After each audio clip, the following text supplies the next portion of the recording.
Olá, ela é uma advogada especialista em direitos autorais. Eu vou conversar com Lúcia Helena Bettini. Não saia daí.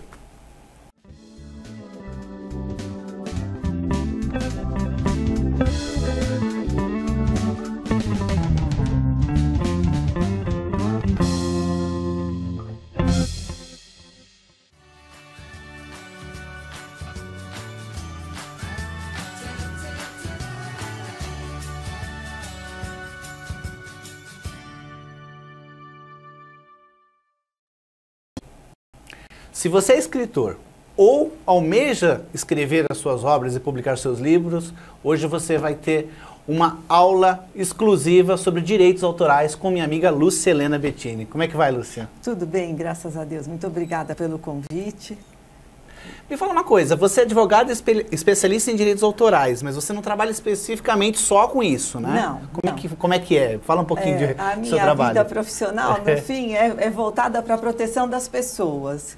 E dentro, né, dessa proteção das pessoas, a gente também cuida, né, da questão intelectual, da proteção da propriedade intelectual. A produção autoral. Essa proteção engloba o quê? Direitos autorais, o que mais? Direitos autorais, direito de imagem, a questão da honra, da intimidade, da privacidade. Eu sou professora de Direito Constitucional e com isso a gente acaba por fazer, né, toda essa discussão que envolve os direitos fundamentais. Ah, legal. Bom, no começo de tudo, o que são os direitos autorais?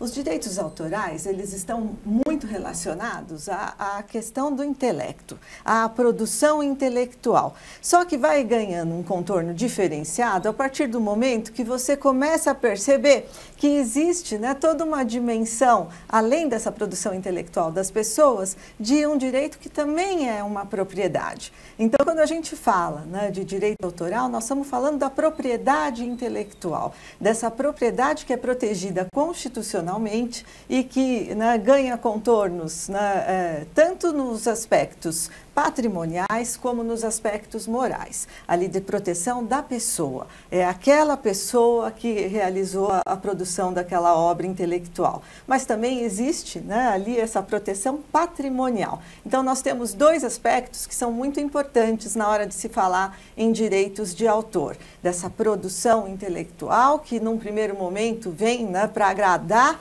o autor, né, é o autor quem vai se deliciar, né, se deleitar ali com a sua produção intelectual. Mas também, né, existe o outro lado, que senão a gente estaria num momento, né, que houve por muito tempo só de haver ali a proteção de quem vai fazer a publicação dessa obra intelectual. Então, hoje em dia, nós temos tanto a liberdade ali de produzir essa obra intelectual e a proteção da propriedade. Então, veja bem, eu publiquei um livro, Sim. Eu sou autor de um livro, eu sou dono dessa produção intelectual. Sim. Então, sempre o meu nome vai estar vinculado àquela obra, Sim. Mesmo que, por exemplo, eu venda os direitos para alguma coisa. Sempre o seu nome está vinculado à obra. O que não acontece na atualidade é a eternidade da vinculação com aquela empresa, né? Então, assim, você faz um contrato e o seu nome sempre vai estar vinculado à obra, mas as questões patrimoniais, enquanto você está vivo, você é o dono ali da sua obra, né, intelectual que compõe a tua propriedade. Mas a partir do momento, né, que esse autor venha a falecer, os herdeiros, né, ou quem, né, ali disponha por meio de contrato, irão utilizar daquela obra patrimonialmente, né, explorar aquela obra patrimonialmente por 70 anos. Esse é o prazo, né, que é posto aqui. A partir do ano seguinte, de 1º de janeiro do ano seguinte à morte do autor, quem está ali na condição de herdeiro daquela obra, que podem ser os herdeiros que são, né, os descritos pela lei civil, como também podem ser aqueles que estão contratualmente vinculados, né, a essa obra autoral. As editoras, no caso, né? A partir do momento que a gente tem o falecimento do autor, nos dias atuais, nós vamos aqui no Brasil contar 70 anos de 1º de janeiro do ano seguinte à morte do autor para a exploração dessa obra. Passou esse prazo, nós vamos falar que a obra caiu em domínio público. Aí qualquer editora pode fazer o que quiser. Isso não quer, depende dos contratos de edição, Edson. O que a gente precisa perceber é, nunca vai haver, né, ali a retirada do nome do autor. Ah, sim. O nome fica vinculado, é justamente esse aspecto inicial que nós colocamos aqui.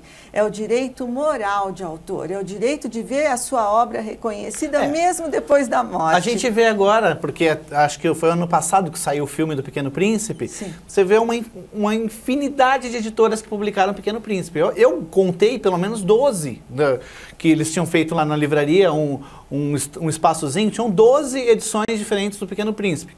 Né? Porque a obra caiu em domínio público. E isso tanto para a obra literária como para a obra musical. Né? Aqui a gente pode estar falando em diversos, né, aspectos, mas o nosso foco aqui é a obra literária.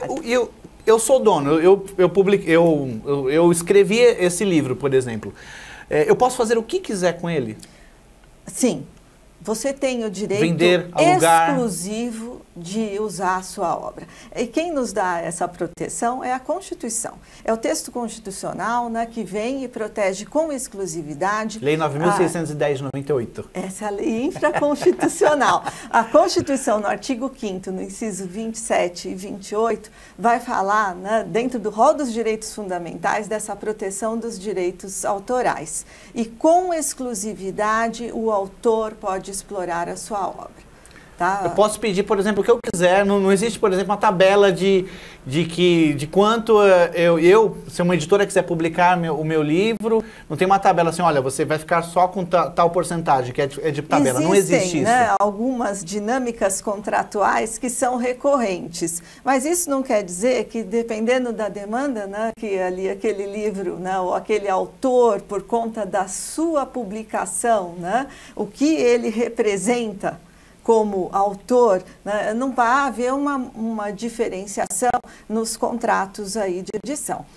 O que a gente vê muitas vezes é autor no começo de carreira bancando, inclusive, com as edições.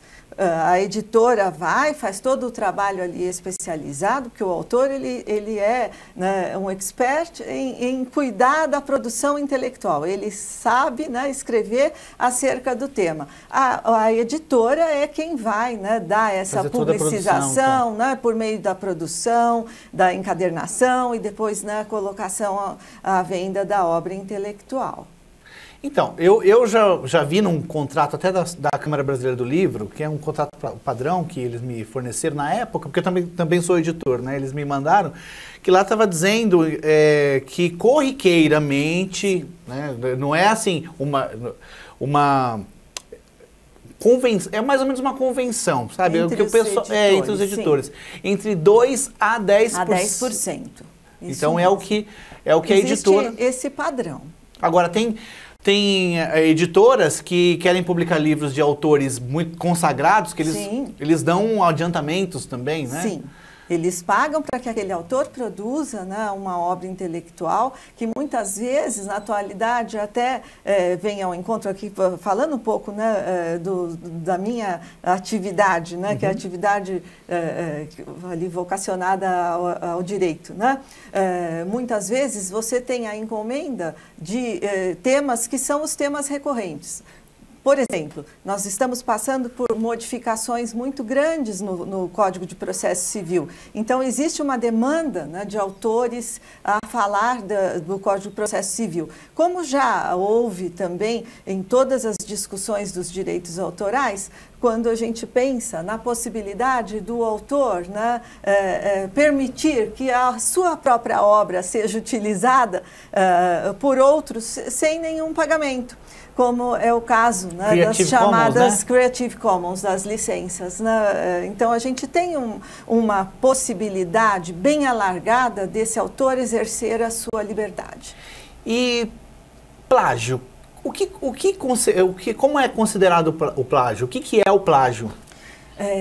É muito vago isso para o autor. Vago, mas copiar minha obra. Copiar minha obra. Eu já tive, né, ocasião de verificar, né, em julgamentos, a gente percebe que determinadas, né, questões, elas ficam muito, né, focadas em ideias que são as ideias principais de alguns autores. E se você não faz a citação da fonte, né, da autoria, isso pode sim determinar o plágio. Aqui a minha experiência de professora, né, que acabei por não falar no início, mas nós, desde o primeiro momento, nós cuidamos dos nossos alunos no sentido deles mostrarem quem é o autor que está sendo pesquisado, qual foi a fonte. Então, a gente coloca as interrogações, fontes, autorias, para que dentro da universidade, esses pesquisadores já saiam, né, com essa condição de indicar a autoria, porque o direito é exclusivo do autor.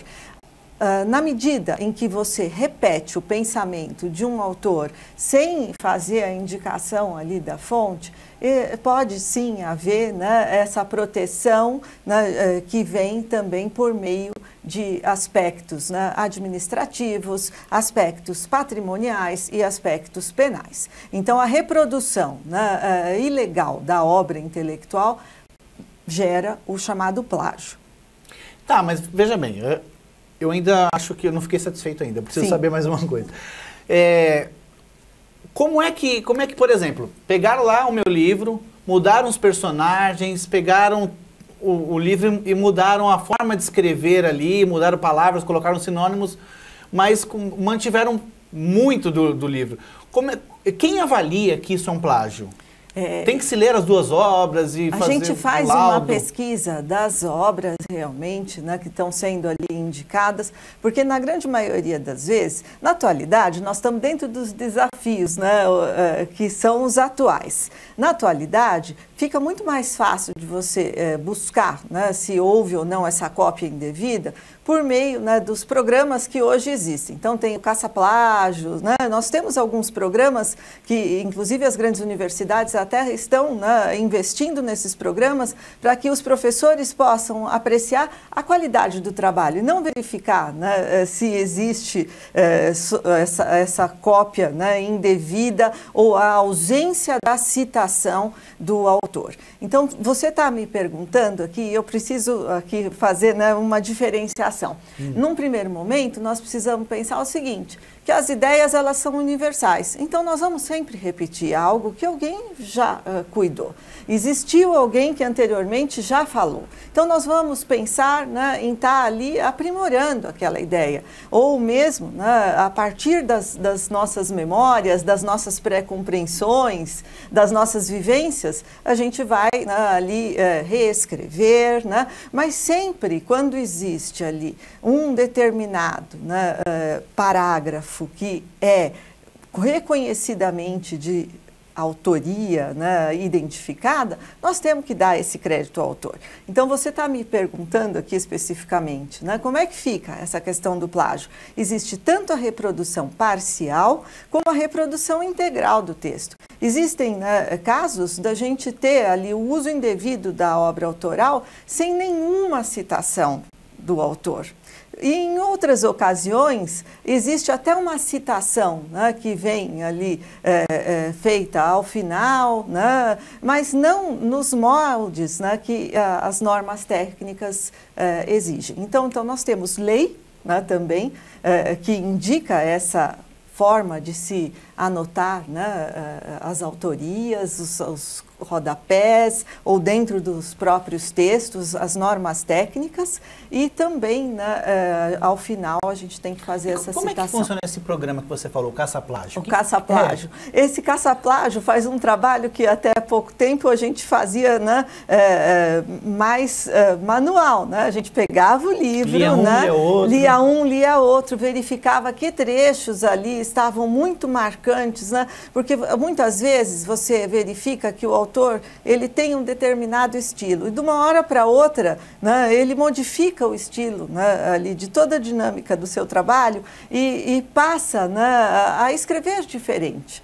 E isso nos chama a atenção. Então, esse era um molde, né, de verificação mais antigo. Na atualidade, como é que a gente começou a fazer? A gente jogava no Google, né? O Dr. Google, né? Nos ajudava muito, né? Mesmo dentro do escritório, a gente faz essas pesquisas trecho a trecho, e quando a gente tem um caso reconhecido, né, ali que vem alguém nos procurar, aí a situação, ela dentro dos parâmetros, né, das responsabilidades que existem, né, hoje em dia ficou muito mais fácil, porque a internet, ela busca para a gente realmente, esse meio de comunicação eletrônica nos permite, né, essa busca com mais tranquilidade. Mas antes era isso mesmo, é pegar o livro, né, fazer leituras, né, e comparar. Esse é o trabalho, né, que se faz tanto dentro da academia como dentro dos escritórios de advocacia. A gente vai continuar conversando aqui, mas tem um recadinho para o pessoal de casa, aí a gente já volta. Se você escreve contos, crônicas ou poemas, você precisa participar das coletâneas literárias da Andrus Editora. Acesse www.andrus.com.br e envie seus textos. Lúcia, títulos. Título é passível de plágio? Também. Como que funciona isso? Quando nós fazemos referência à criação intelectual, nós estamos falando dos nomes, das marcas, né? E nós temos tanto, né, o conteúdo como o título da obra. Aí a gente vai ter que falar realmente, né, na questão que envolve, né, a discussão da indústria também, da propriedade industrial. Porque quando nós fazemos referência ao direito autoral, nós estamos falando basicamente da proteção do intelecto, que tem essa discussão do prazer, do deleite, daquela obra que vai fazer tanto bem ao autor, como também aos leitores.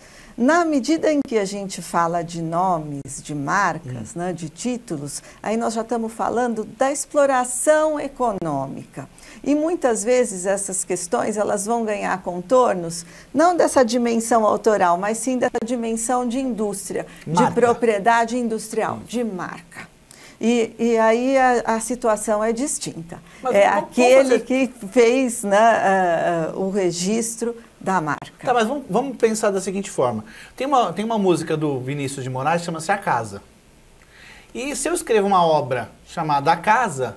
Não tem problema. Não tem problema, porque o conteúdo é diferente. O conteúdo é diferente e as ideias são universais. A partir do momento que você sai dessa dinâmica da propriedade autoral e entra, né, numa dinâmica de proteção da propriedade industrial, nós não estamos mais falando do autor e do prazer, das questões que a gente vai fazer, inclusive, né, toda uma orientação de verificação na Grécia Antiga, né, e do amor, do prazer, do que é belo, do que é bom. Aqui nós vamos olhar para as questões econômicas. Então, nós estamos falando de exploração comercial, de um nome, de uma marca. Né? Tá, então, resumindo, digamos assim... Eu escrevi um livro chamado, isso aconteceu, né? Na verdade, teve uma autora que lançou um livro chamado Legado de Sangue, que é a Raquel Pagno, né? Legado de Sangue. Ela não gostou muito, que nós também lançamos um livro chamado Legado de Sangue, mas não tem nada a ver. Porque cria uma confusão, Edson. Se a gente pensar em termos, né, da obra autoral... outra vez, né? É muito difícil da gente, né, afastar essa possibilidade de se ter as mesmas ideias. São duas palavras ali que você juntou as duas. Muitas vezes o título vem com única palavra. Ou com duas palavras. Então não tem muito, né, como você querer essa proteção para o título. A partir do momento, é lógico que é o título e a obra. A gente consegue identificar por meio de títulos a obra dos autores. A questão que se põe é a exploração comercial. Quem é que fez, né, o uso primeiro dessa nomenclatura? Isso independe, desculpa te cortar, porque às vezes as ideias vêm e eu acabo indo embora também depois. Não tem problema. O registro na Biblioteca Nacional, qual é a importância dele? Sim, acho que é bem bacana esse teu questionamento, porque o registro para a obra intelectual, para a obra autoral, a Lei de Direitos Autorais fala que não existe essa necessidade. É o artigo 18 da 9.610, que você referiu há pouco. em razão da Constituição, permitir ao autor explorar sua obra da forma que ele bem entender. Então, essa exploração da obra é desde o momento da criação. Ele usa a obra intelectual, a obra se considera, né, ali, do autor no momento da criação. Então, você terminou de escrever mais um conto, né? E não precisa da edição. É aquele momento que você finalizou o conto, ou que você criou aquela poesia, ou aquela melodia, que nasce a obra. Então, independe do registro. Porque tem outras formas de provar também que são... Sim. Por que você me fez a questão da Biblioteca Nacional? Em razão dos dias atuais. Nos dias atuais, é muito importante a gente ter, né, um mecanismo de fazer essa prova da criação. Apesar da lei não pedir esse registro, essa prova da criação é da maior relevância, principalmente quando a gente pensa em termos, né, do trabalho que a gente faz dentro da advocacia, no sentido de fazer a obra da anterioridade daquela criação. Mas muitos autores acham que essa é a prova definitiva que os direitos dele estão assegurados com esse registro, que é a ideia errada. Isso é mais... Me corrija se eu estiver errado. É mais uma forma de você provar que a obra é sua, mas não é definitiva. Na verdade, faz a prova da anterioridade. Mas você concorda comigo que se você mandar um e-mail para você, né, e para sua esposa ou para alguém da sua família, você manda com cópia para alguém, né, da sua confiança, aquele e-mail hoje faz a prova dessa anterioridade? Também, né? Também, como a gente falava, né, alguns anos atrás, né, saindo dessa dinâmica de internet, até pouco tempo atrás a gente falava, manda uma carta com AR, né, para que você faça essa prova de anterioridade. E nunca abra, né? Uma carta você tem ali, né, uma carta documentando a data, né, a prova da criação intelectual. Então, quando nós fazemos essa referência aos direitos autorais, é no momento que você criou a obra que você recebe a proteção. Por que é importante o registro? Para que a gente possa fazer provas com maior facilidade em juízo. Mas a regra, né, é que, por conta dessa proteção constitucional, que desde o momento da criação você tem a proteção. Legal. E direitos autorais são passíveis tanto da obra quanto da tradução da obra também, né? Os direitos de autor e direitos conexos aos do autor. Explica pra gente como é que é, qual que é a diferença disso aí, qual que é a importância de cada um? Os dois são muito importantes. É lógico que o autor está cuidando da criação, mas muitas vezes você só vai acessar essa obra por meio de uma tradução. Então, você tem que fazer também a citação, né, principalmente nas edições, de quem fez essa tradução. A gente não pode esquecer, né, da primeira grande revolução que faz toda a diferenciação no que diz respeito à proteção dos direitos autorais, que foi o invento, né, da prensa por Gutenberg. Então, quando nós falamos, né, da possibilidade de você reproduzir a obra, e logo na sequência Martinho Lutero vem, né, e aqui vou fazer essa analogia, tá? Vem e faz, né, essa reprodução da Bíblia, essa tradução da Bíblia para o alemão. Olha quantas pessoas, né, vão tomar posse daquele conhecimento, daquela informação que ficava mantida em mãos de poucos. Então, essa grande revolução que vem por meio da comunicação, ela acaba por afetar também a proteção dos direitos autorais. Na medida que, se você tem a tradução daquela obra, muito mais pessoas vão acessar aquele conteúdo e esse é o conteúdo, né, que vem e que nos liberta, né, que nos permite ser iguais. Acontece como no caso do Pequeno Príncipe que eu já citei, a obra original cai em domínio público, mas a tradução não. Sim, mas a tradução não. Esses contratos aí é que a gente precisa olhar. Então, esse aspecto, né, moral é muito fácil da gente falar aqui, né, em poucos minutos, né, e deixar bem claro ao autor. Ao autor pertence o direito exclusivo, né, de utilização, de publicação, inclusive da retirada da sua obra, quando ele não tiver interesse. O aspecto patrimonial é que aí a gente tem que olhar para os lados contratuais. E aí realmente a gente acaba por fazer, né, caso a caso, dentro, né, de uma dinâmica de atenção ali ao cliente no escritório. Tem muitos escritores que me procuram querendo saber o seguinte: Edson, eu queria, na minha obra, eu queria colocar assim, um trecho de uma música que a letra da música, um trecho, que o meu personagem está ouvindo. É possível isso? Às vezes eu acho que não tem problema, tal, mas tem problema? Olha, desde que você faça a citação e se for uma música que não caiu em domínio público, então são os dois aspectos outra vez que estão se mostrando aqui pra gente. Não caiu em domínio público. Não caiu em domínio público. A gente tem que fazer essa consulta ao autor. Tá, mas, por exemplo, uma música do Iron Maiden, como é que eu vou chegar lá nos Estados Unidos? Muitas vezes a gente tem casos de plágio aqui no Brasil, né, de grandes, né, músicos aqui brasileiros que acabaram, né, por usar, né, trechos de obras musicais estrangeiras, e existem sim escritórios que acabam, né, por fazer essa dinâmica. Mas você acha que, por exemplo, é o personagem que está ouvindo a música, meu personagem estava ouvindo a música tal, do Led Zeppelin. Dentro de um contexto, Led Zeppelin é algo que você está fazendo, inclusive, né, uma menção, né, bastante clara, elogiosa, né? Ali, né? É um elogio, né, que está sendo feito. Então a gente precisa perceber qual é esse contexto, se tem uma dinâmica, né, de aspecto patrimonial ou não. Se ele vai ganhar dinheiro com aquilo específico. Porque se esse contexto é um contexto mais alargado, e Led Zeppelin, né, é a boa música, né, que a gente ouviu, e os jovens hoje ainda ouvem, você é mais jovem que eu, então você, né, ouviu depois? Não fosse falar. Já falei, já falei. Mas é a música que nos encanta. A música tem, né, esse dom, né, de ser universal e de ter vários significados. E pode ser que naquele momento você só consiga dar, né, ali conteúdo para a tua obra naquele momento, citando determinada música. Fez a citação, né, ali da música, quem é o autor, né, tudo ok. Vai ganhar dinheiro por conta da utilização dessa música, tem que pedir autorização. E existem sim os ele vai ganhar dinheiro com a venda do livro com a dele. Obra intelectual por completo, mas não com a música. Exatamente, é isso que eu queria saber. Fanfiction, que é aquelas ficções de fã. Eu pego Harry Potter e crio uma história nova. Não para ganhar dinheiro, mas porque eu sou fã. Pode?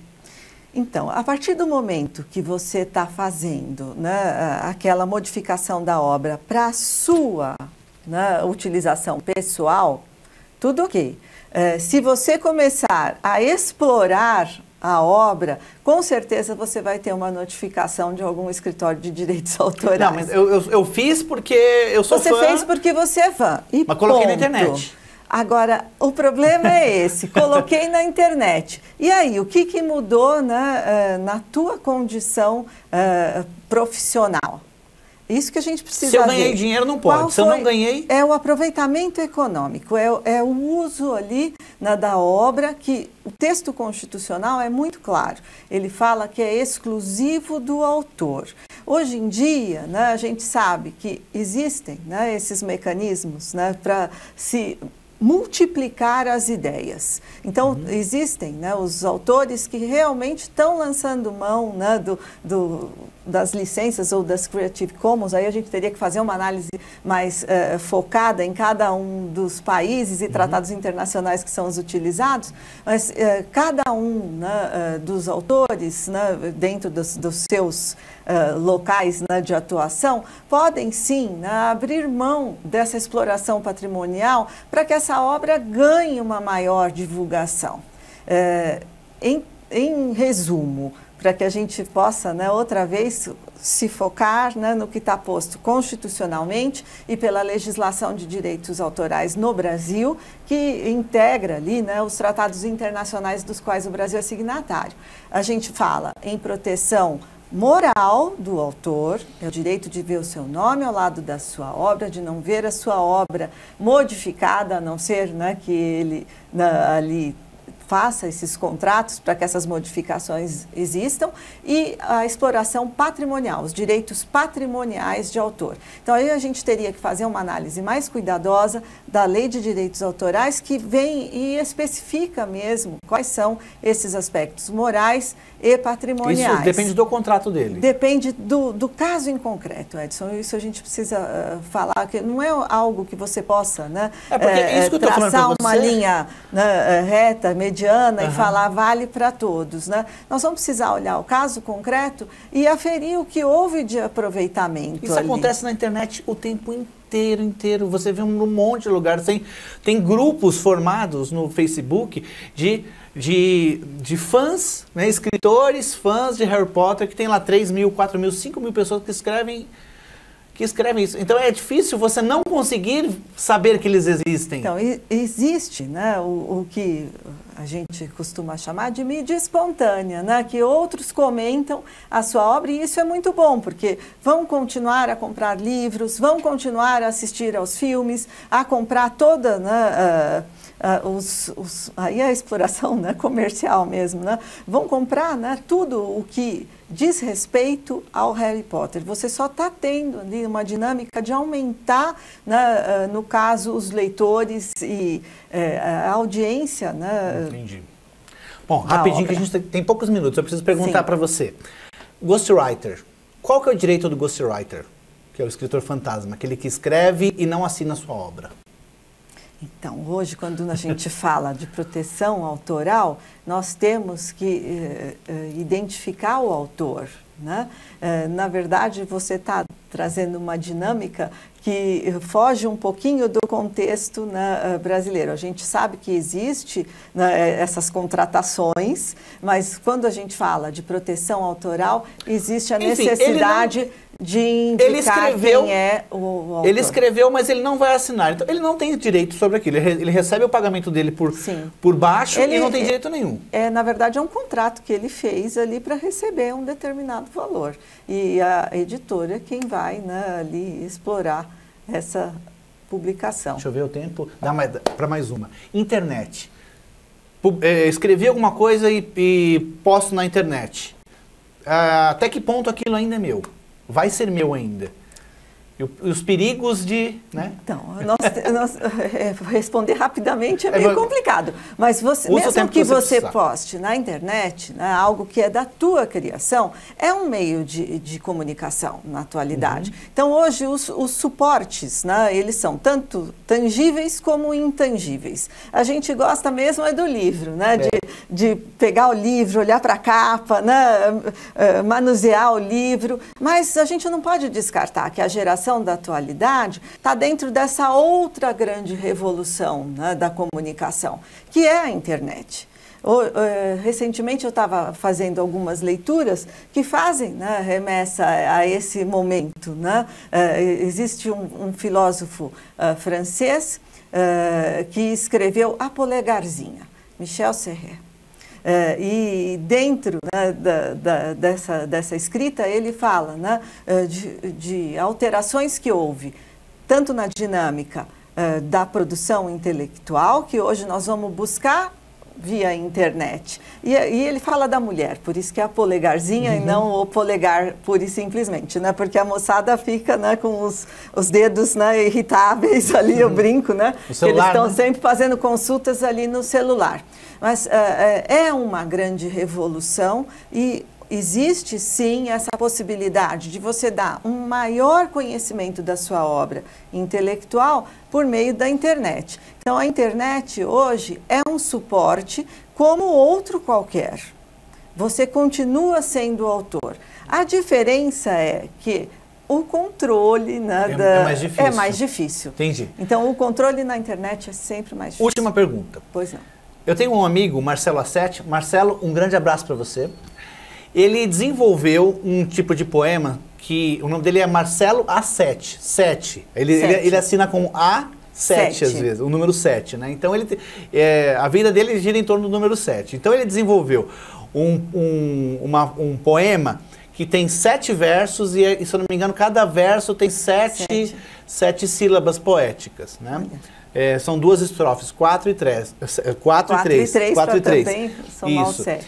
Então, é uma forma. A forma, por exemplo, da obra literária, ela não passa por direitos autorais. Não dá para ele falar assim, olha, fulano não pode usar isso, não pode usar dessa forma. Então, né? Pode ser que daqui a um tempo, né, ele seja lembrado por essa forma, né, de escrever, e é essa a intenção dele, até porque o 7 tem todo um significado aí bem interessante, seja, né, religiosamente, ou também... Tá no nome dele, né? Marcelo Assete, né? Mas ele está, né, com um nome que tem um significado muito forte. A gente sabe, né, que essa forma de se escrever, por muitas vezes, identificam, né, os períodos. Registrar é uma questão que eu preciso pensar um pouquinho. Tá bom, então. Tá. Acabou o tempo, na verdade Muito estourou obrigada. o tempo. Eu queria te perguntar mais outras coisas, foi muito gostoso esse bom. papo. Vamos marcar uma outra vez para você vir aqui, tá? Vamos sim. A gente colocou os seus contatos aqui, quem quiser entrar em contato tem o seu e-mail, tem o site do seu escritório também. Agradeço muito sua presença. Eu que agradeço a oportunidade de estar aqui com você. Muito obrigado. Muito obrigada. E obrigado a vocês aí de casa também, tá certo? Até semana que vem.